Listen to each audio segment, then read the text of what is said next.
Hello everyone!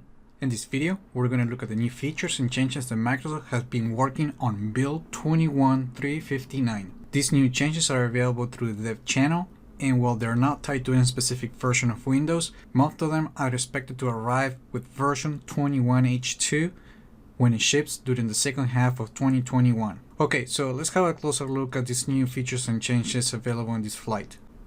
After installing this flight, when opening the Power Settings menu from the Start menu, you will now notice a new Restart Apps After Signing In options, which, as the name implies, is an option that allows you to quickly decide whether you want capable apps to restart automatically as you log in back into Windows 10. Although the option is new, the feature is not. When you check this option, you're actually enabling and disabling the Restart Apps option available in the Settings app.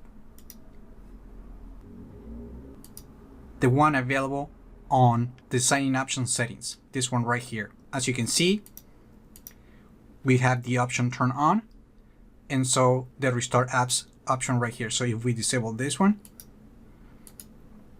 and then go back to the same menu, you will see that it's been disabled as well. Is we check it back and then we jump to another page and go back, you will see that that's turned on. Since this option is disabled by default, having the option available in the Start menu will make it more discoverable. In addition, on Windows 10 build 21.359, the Ease of Access category has been renamed to Accessibility. And that's pretty much all that's new with Windows 10 build 21.359. Remember to like the video, leave your comments, subscribe to the channel if you haven't done that yet, and I just hope this video was informative for you, and I would like to thank you for viewing.